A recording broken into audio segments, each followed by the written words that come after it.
Sesamora Dark Arts 137. Well, we're going to kick this one off with a very direct message to everyone that's out there. You are already dead.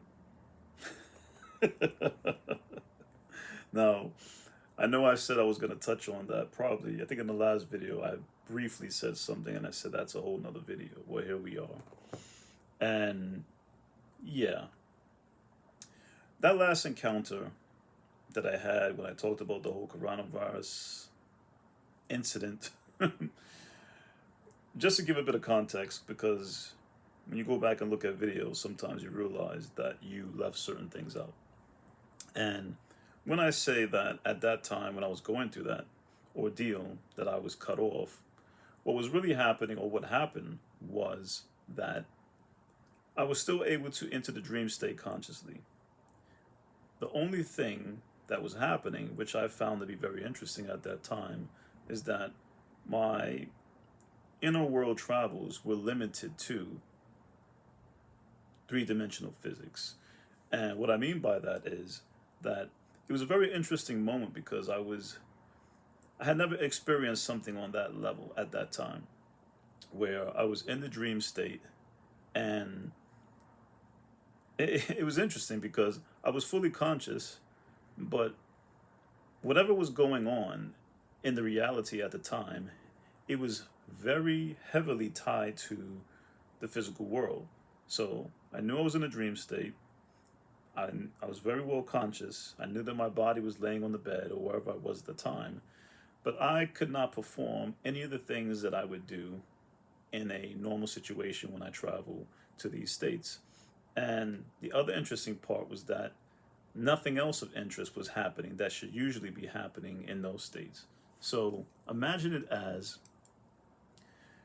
it was as if you're conscious dreaming, you're dreaming consciously, but at the same time, and you're aware that you're in this non-physical reality, but it's very much no different than this waking reality that we're in right now.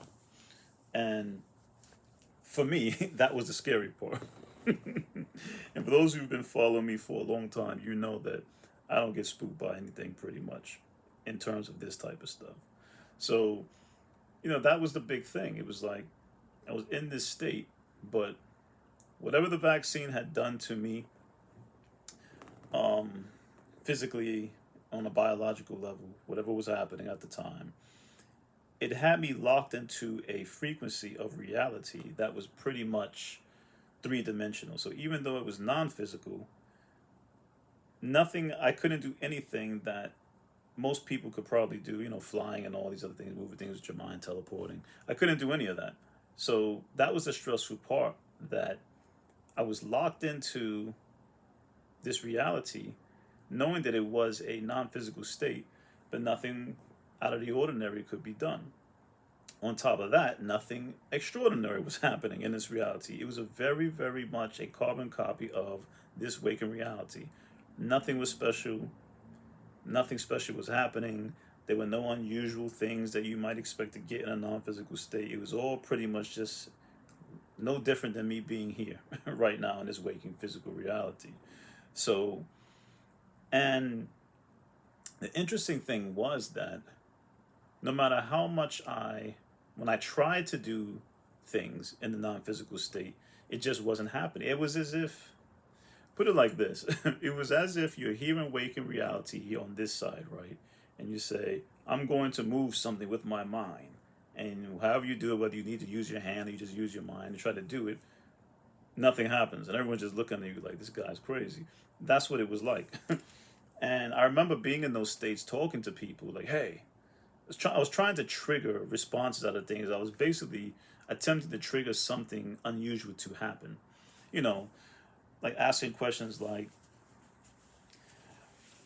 you're not real, right?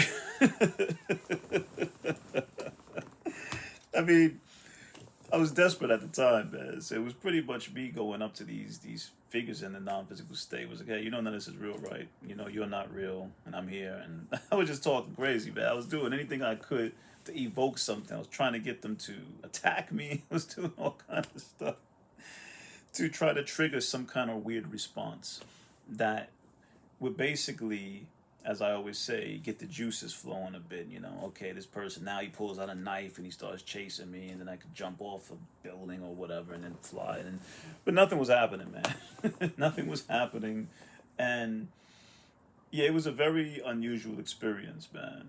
And this went on for a while, and at the same point, I mean, there was so many different things going on at that time in these states. The other side of it was, which I didn't mention in the last video, there was this intense headache that, oh, I didn't mention the headache, but what I didn't mention was that every time I tried to meditate back in the waking world of physical reality, the intense headache would come back almost as if it was intentionally, something was being done to prevent me from going deeper. And yeah, whatever was going on, I wasn't able to get to where I wanted to. And this headache, this annoying headache, migraine that kept coming back. Anytime I tried to do anything that had to deal with this stuff that we talk about on this channel, the headache was playing like guard man or guard dog at the gates, blocking me from getting in. So what happened was, on one of the many nights of me on the floor in pain, you know, you have your favorite friend. Who's the favorite friend, guy? Who's your best friend? The one that's always there, that's always by your side no matter what. Well, none other than your inner self. Inner self was there. Now, my relationship with my inner self, we've gone back and forth over the years. The inner self is always there. There have been times where I didn't want help from the inner self. I wanted to just go through things on my own. There were times that I called upon the inner self. It's always there.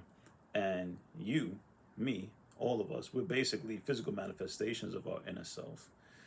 On top of being physical manifestations of your soul, it's a lot of stuff. But anyway, so I remember at that time being on the floor, whether I was on the floor or in the bathtub or wherever in pain, inner self was always there. And I remember at one point where you start thinking about, or I started thinking about death. And I've said this in the past. There's one thing between when you understand something logically and when you understand it on an intuitive level, and then when you just know. And it's easy for us to say, yes, yes, yes, I'm a multidimensional being. I live outside of time and space and all of that. And you could understand that on a logical level. Then you could have an intuitive feeling. You could say, well, I feel this, so I know there's a possibility that it's probable. And then there's just knowing. And the point that I was at, and I need to get into this about how did I eventually come back to where I was, because I didn't mention that part.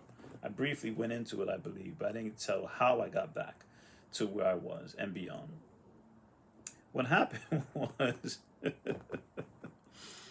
this might sound a bit mental to some of you, right? But we live in an age now, at least in this physical reality, where everything is about love and happiness, and you got to be spiritual now. You have to speak to the elders, and you have to speak to the enlightened ones, and they're going to give you the great message. And listen, sometimes you have to just say, you have to see yourself as a badass at some point. Like, there are times and places for all that, being spiritual, being one with the universe, understanding. Yes, there's a time for all of that. But there also comes a time for when you have to use advanced motivation techniques on yourself to really pull you out of it. And depending on where you grew up at and where you was born, the environment that you were raised in, there's just certain patterns that they are more effective. And me growing up in a tough love family, it was always about, not always, all my family members, my grandmothers, my uncle, my grandmother, my uncle, mother, father, everyone. Everyone gave me more than enough love as a child. So there was no abuse, there was nothing strange going on. and they did an amazing job raising me. But it was also a home of tough love. And the tough love came from not being weak. And this applies to, if you want to call it the spiritual world, it applies to consciousness expansion, it applies to everything, dreams, out of body states. There has to come a point where you know that you're just powerful. You know how powerful you are, and nothing can rival that. You can't let anything rival that belief, that understanding, that knowing that you're powerful. And growing up, you would have my grandmother was very strict in terms of not being weak. Like, come on, boys, stop all that crying and stuff like that. And I had a lot of family members that they didn't really go for that. It wasn't that they were being mean. It wasn't that they were saying don't be weak and just to push you aside. It was more of strengthening you, saying there's no time for crying. What are you going to do about it? And as I said, the corona vaccine had me in such a state where I was just like right on the borderline, man. And I felt myself slipping in terms of like just losing everything. But in past videos, I mentioned to become lucid, like there are trigger points when you go into these out of body states. There's always a trigger point. For me, from a very young age, the trigger point was always fear or extreme violence. That, if something was trying to inflict it on me, would be the trigger point for me to wake up and become conscious in the non-physical state. And then I would literally feel all my powers kind of like coming into me, and then I was like, all right, time for a party. And this is why I never suffered from nightmares, because the moment anything that is trying to be a nightmare kicks on, nightmares, to be honest, oh man, I can't even remember the last time I had a nightmare. It's like I don't get nightmares because if anything attempts to be a nightmare, instantly I'm triggered. If I'm not going in conscious and I'm unconscious at the moment, if anything weird happens that's out of pocket, you better believe I'll become conscious and it's time to have some fun with whatever's going on. And yeah, so I was at a very low point of as far as confidence in my abilities. And the inner self was always there speaking to me, saying, hey man, I mean I'm paraphrasing, but it was basically like, man, you need to stop all this weak shit. You need to get up, get back to your routine, start meditating. And I'm like, yeah, man, but the headache was like, listen, fuck all that headache stuff, man. You're talking a lot of nonsense. There is no headache. And I was like, yeah, man, but the vaccine, oh man, I think the vaccine, yeah, I might die. I could almost die. And it's like, inner soul starts laughing at me, man. And the funny thing is, right, the inner self is you. That's the whole joy of this, is that the inner self is you. And you can see it from many multiple ways. You can see it as a manifestation of your soul. You can see it as a manifestation of you at another point in time and space, outside of time and space. But it's you. So at least this is how it is for me. And I believe it may be the same for many of you. But the inner self, it's you. It's your inner self. So it's you. The inner self is very powerful. We are just that physical manifestation to this portion of reality at this localized time and space. So I was going through some I hate to say it, bitch shit. Like, oh man, this is hard. I can't do it. I'm trying, but it's not working. And the inner self is just sitting there in a chair, like, here we go again. And it's basically giving me this like, it's like, look, man, we've been through this already. We've been through this other times, other lives, other moments, other realities. You need to get up, stop all this weak stuff. You need to push. And when I got to the point where I was like, which, in terms of physical reality, I felt like I was dying. Then you fast forward a bit after that whole deal's over, but I wasn't to where I was. And the migraine was there, this blistering migraine that would come through. I'm going way after the vaccine initially when I got it, right? I'm going just say a year, 2 years later down the road. Migraine never really left, and it was a hindrance. And at some point, excuse me, at some point, the inner self basically told me, it said, listen, we need to talk. And it said, look, I'm going to tell you something right now. And you should know this already. You do know it already because I'm you, but perhaps you've forgotten, so I have to give it to you again. And I don't want to dwell on this, but I'm going to make it clear to you right now. As far as death goes, you are already dead. That's what it told me. And it said, there's nothing to overcome. You're already dead. And from that moment, when it told me that, it really did something to me. It basically put me in a whole different mental state. And from that point, that's when all these other new trainings started coming about as far as pushing myself. So what happened was, I started pushing. It was teaching me to push through the headache. And when I say teaching, it was basically just coaching. It was in my ear. So it started off with me attempting to do it. The migraine would pop up. It would get to a maximum point where I was literally shaking. And the inner self was there just saying, keep going, keep going. You got to push a little bit further. Don't stop. You got to keep going. And sometimes I would stop and it would say, that's it. That's all you got. And it was really just there, pushing me on, pushing me. And at some point, one day it was a really bad migraine. And I didn't think I had it in me to get through it. I mean, it was one of those types where it was like, I'm not going to be able to get through this. And at that point, the inner self started showing me, or at least within my inner mind, all the times that I had doubted myself and I thought I couldn't do certain things. But it brought me back to all I had a lot of other impressive things that I've done over the years, but it brought me back to the most important one. And what's the most important one? The first time you overcame your fears for whatever it was. And for me, as you know, I talked about the childhood experience with the Freddy Krueger character, Nightmare on Elm Street. Now, how at that age, around, like I say, it could have been 5 or 6, can't remember now, but back then, whenever the movie came out, could have been 1985, I don't remember. But anyway, whenever the movie came out, and I was having those nightmares, that was the first trigger point. There we go. Fear. Fear triggered my awakening to become conscious in the dream state. And it was the momentum that helped me get to the point where I was like, okay, I believe I can control this. And when you look back in retrospect, you realize that that was basically the inner self, and that was me passing that information back from these points now to a younger self that needed help at the time. So you reach out to your other selves. When you need help with things in life, you have your inner self and you have these other portions of yourselves.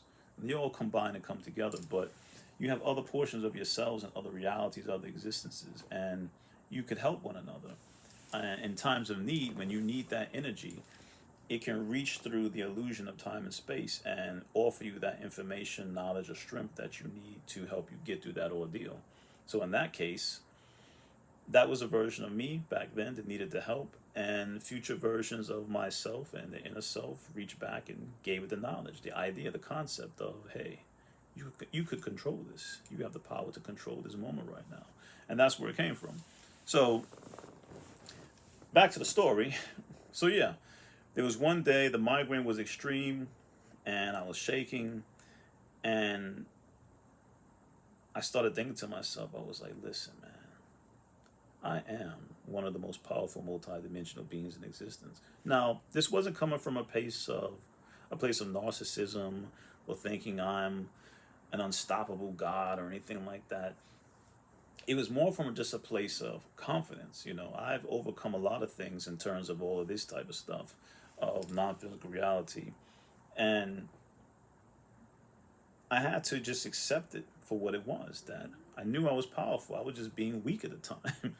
And sometimes in life, you may have those moments of weakness. You know, people say, no, I was never weak. I was always strong. Listen, there's always going to be, at least once in your life, there's going to be a time where you will not be as powerful as you think you are. Something might give you a reality check. to make you realize that you could be a lot more and push a lot more, or you just might just be being weak at the moment. You're having a weak moment in life. And there's nothing wrong with that. If anything, it's a good thing because it gives you the opportunity to see, can you pull yourself out of whatever situation that you are finding yourself in at the time. So for me, this was my moment. And the inner self is basically what some might call like a hype man at times. Because it's in the background, it's basically saying, like, yeah, man, you got to do this. Remember that time when this happened? And it's running all these scenarios through my mind, and it's showing me glimpses of it where it's replaying and I'm re-experiencing them in my internal landscape, and I'm gaining the energy from them because I'm going back to those times when it happened. But it's like, yeah, remember that time when Freddy Krueger tried to get you back when you were 5 years old? What did you do? All right, you did that, right? Okay. Remember that time you were shaving your head in the mirror and that woman with red hair appeared out of nowhere and grabbed you from behind? That's another video. Go back to the old videos. I don't remember which video that was, but that's another story somewhere in the videos, in the archives. Yeah, it was running all these scenarios through me. He was like, hey, remember that time when you were in bed with your ex-girlfriend and you weren't asleep and that thing was standing at the foot of the bed and it crawled on the bed and tried to attack you and you did this to it, and true story, past video. But it was basically running all these scenarios through back to me of times where things happened and I pulled through and showed my strength. And yeah, and it basically said, this headache that you're feeling right now, there's only one option. And you could apply this to everything. What I'm about to tell you right now, there are going to be individuals out there going to say, pay me $800 for a course and I'll help you get to the point where you have confidence enough to go out of body. Listen, guys, there are many different ways and many different teachers. You don't have to really pay for any of it. I mean, if you feel you need to pay for it to feel some sort of satisfaction, I know here in this reality that many who are see themselves as a human, you need to have that satisfaction factor where it's like, hey, look at me. I'm holding up an imaginary piece of paper, right? It's like, I have 200 hours of lucid dreaming and I am now a master. Like, some people just need that bullshit. But for those of you who are here on my channel, you're here for a reason. And you're here because you probably no longer like those type of individuals, or you don't vibe with them, or you just feel something's a bit off and you want something a bit more grounded. So, yeah. But this is the thing, right? And you need, what I'm about to tell you right now, you use this and apply it to everything you do going forward, no matter what it is, including things in physical reality. When things get tough, you feel like you might die, you feel like something is too hard, or you just can't push through, or what if I do this? Like, listen. Now, I'm not talking about going into dangerous areas that might have you leaving this reality early, foolishly. I'm talking about things of a more of a personal nature, right? And if you feel that you might die, well, guess what? Maybe that's the point you got to push through. And you have to get to the point of saying, well, if I die, I die. And that was the breaking point for me. And I cannot reiterate like how heavy this migraine that I had was, that it literally felt like if I push any further, I might bust a blood vessel or something in my brain and drop, or go into shock, or go into convulsions or something. But I mentioned in the last video about how important my abilities were and how important that part of my life was that I built up to that point of coming back to what I was, understanding, reawakening, I guess most people say now. But it took me a while, it took me a long time to build up to that point, and I was very proud of it. And I couldn't accept the fact of just letting some vaccine come in and snatch it all away from me. And I wasn't about to accept that because I worked too hard to gain what I had. So my breakthrough point was, I said, well, you know what? I don't care anymore. I'm going to push through this migraine. I'm going to get to where I'm trying to get to. And if I die, it's just going to happen then. because I don't care anymore. And once I accepted that, it was still painful. I'm not gonna lie and say, and then the pain magically left my body and I elevated to the heavens. No, it was very painful. It was very, very painful. And I think most people would not have pushed through. They just would have said, man, enough with this. I'm done. I can't do it. But I pushed through. The pain was unbearable, but I'm still here. And after that, I applied that to pretty much everything. A lot of things I do when it gets tough, when it's painful, whether it be from exercising, training, whatever it is, I say, well, how painful could it get? Am I going to die from this? Most likely not. And if I do, well, then, hey, it is what it is. But most likely I probably won't. And you just have to stop being weak and you have to push through these things, whether it's fear, whatever it is, right? See, here's the thing.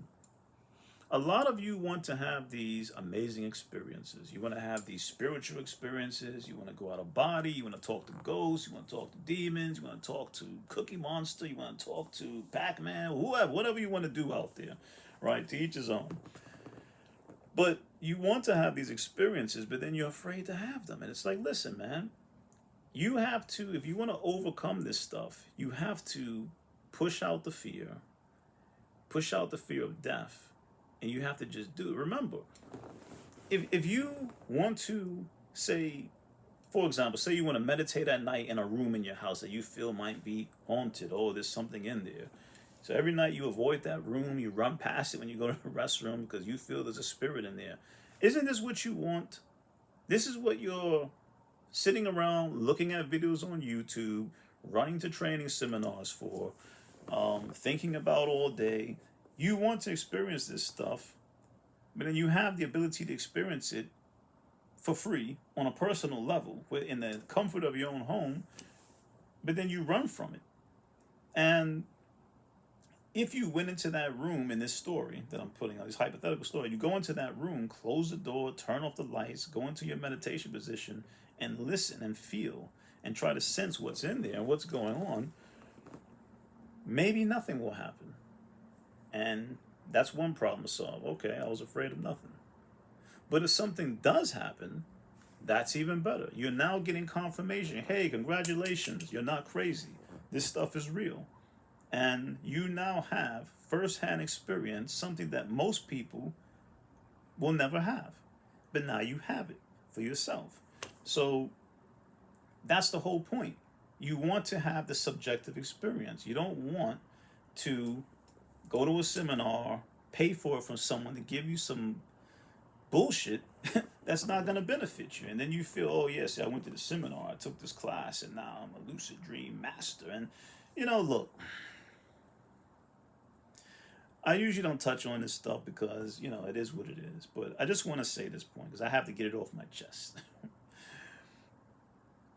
To me, it's amazing that there's so many people out here now that claim to be masters.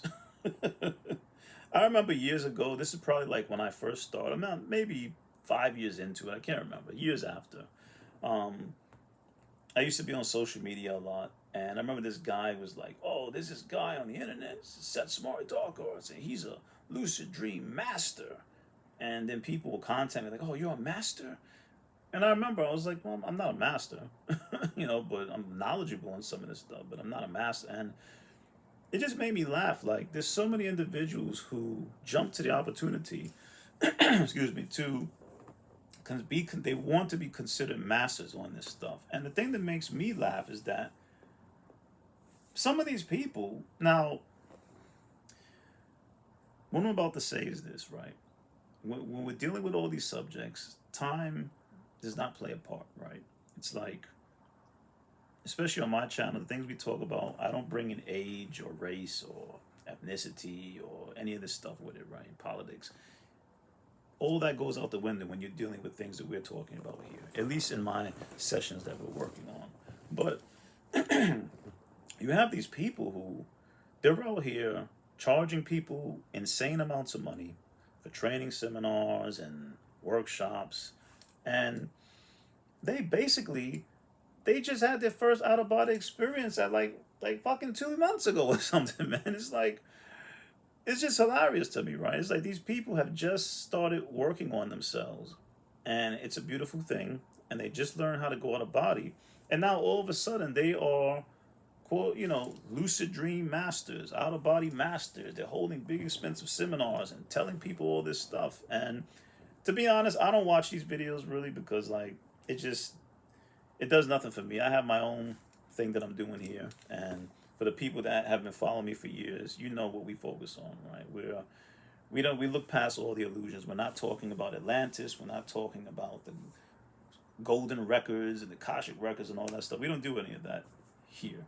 Here we deal with things more of a more expansive nature, where you really much you understand what you are, and you're trying to go out and create your own experience and see what you can do.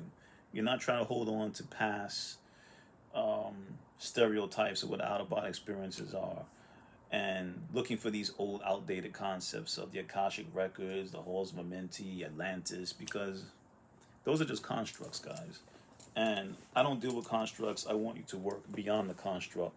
And I really want you all to become powerful in yourselves. I don't want you to sit around looking for this consciousness, spiritual paraphernalia that, because that's what happens, right? Everyone goes, well, I went out of body, but I didn't go to the halls of Amenti. So that means it wasn't real because everyone else said they went to the halls of Amenti. And then it's like, listen, listen, listen, listen. Let's stop all this. You're multidimensional, and I want all of you to become powerful in your own right, so that you could go create your own hall of Amenti if that's what you want. If you want to play around with these things, make your own Atlantis if that's what you're looking for. But it's really all about you creating your reality, and all these other things that people discuss, they're just concepts. And unfortunately, some of them are really just trying to use you for whatever their own means are, or just trying to take your money, man. It's like sometimes I see these things and it's like, hey, $1,000 for a meditation seminar. Learn how to meditate. It's like, man, these people are really getting you guys out there, man. And a lot of it's because a lot of you don't want to do the work. You want an easy, quick 20-day workshop that is going to get you to the level that people have taken just time to get to. And I'm not saying it has to take you 100 years to get it or some large amount of time, but you have to put in the work. Put in the work. When I say put in the work, I don't mean you got to put in the work and do it hard. It's going to take you 30 years before you could actually go. But no, you could get it tonight if you simply just went within yourself, meditated, felt around in your own internal landscape, and just did some small research and experiment. Don't be afraid to experiment, but experiment with your own consciousness, I mean. But yeah, guys, so you have to get to the point where you don't even care if you die anymore. Now, I'm talking about in terms of spiritual matters or expanding your consciousness, whatever term makes you feel better, or psychic. You have to push past those points, those barriers that you have in your mind. And a lot of the times, most of the barriers that individuals have, they're just preconceived ideas of things. Oh, if I go in the room and I close the door, the spirits will get me. Or if I do this, I won't have a hold on reality. You're going to be fine. You're going to be fine. Nothing's going to happen to you. But the only thing you have to overcome is the fear. That includes the fear of death related to these type of matters. So you got to push harder. You got to go deeper. And you're already dead. So yeah, let's roll back to that because that's what we were talking about earlier. What do I mean when I say you're already dead? Think about it, right? Everyone's talking about, oh, you got the, reincarnational selves, and it's my past lives. I have a lot of past lives and karma debt that I built up. There is no karma debt, guys. Your past lives that you see it, your reincarnational selves, it's all happening right now. So when I put it like this, right? When I was the 5-year-old me with the whole Freddy Krueger incident and becoming conscious in a dream state, I was already here at this moment right now. Where are we at? We're in 2026 in this reality. I was already in existence. This reality is happening right now. That other me is happening right now. Another me at that point and another version is happening right now.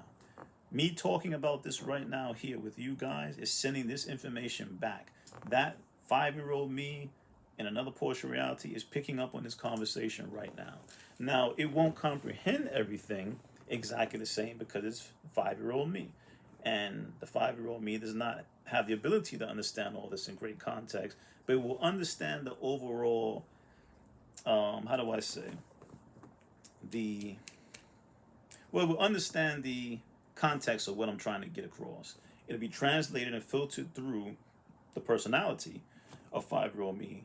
And so pretty much everything I've said in this video for the last 30 minutes, it'd be like, blah, blah, blah, blah, blah. I can control the dream. And that's the key point. That's all it has to get. It doesn't have to get all this other stuff that I'm talking about because it's not ready for that yet. But the overall intent, that's what I wanted to say. The overall intention, it will get the intent. And the intent is, hey, you can control this by using your own abilities. And that's all it will need for that point. It will reach this point at some point, decades later. I'll be somewhere else, or I might not even be in this reality anymore, and the circle continues. But it's all happening at one time. So, yeah, man.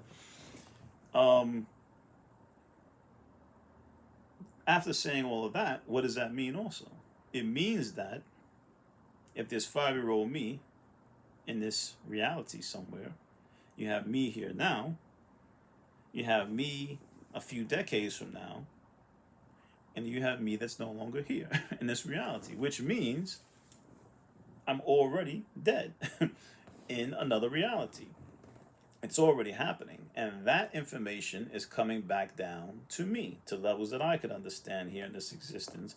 And it just keeps going on and on and on. But yeah, once you understand that you're already dead, oh, I don't want to die. I don't want to die. You can't die. You're immortal. You're immortal.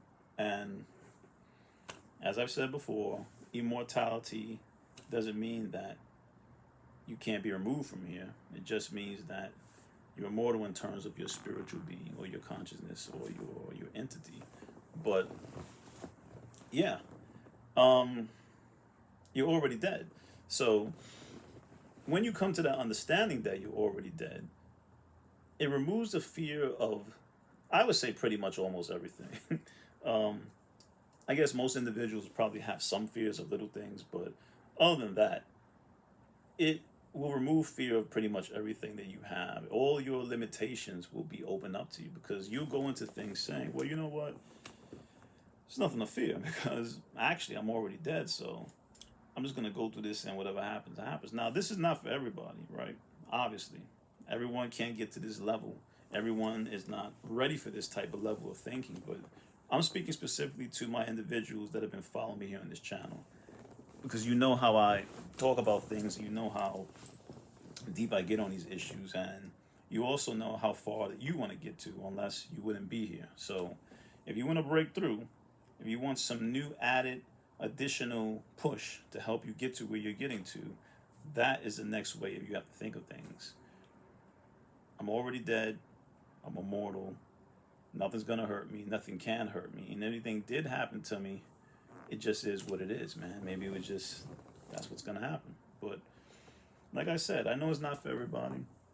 It's not meant for everybody because everybody's not ready to get to this point. But you definitely don't have to pay anybody $1,000 for a seminar to tell you this stuff. And if you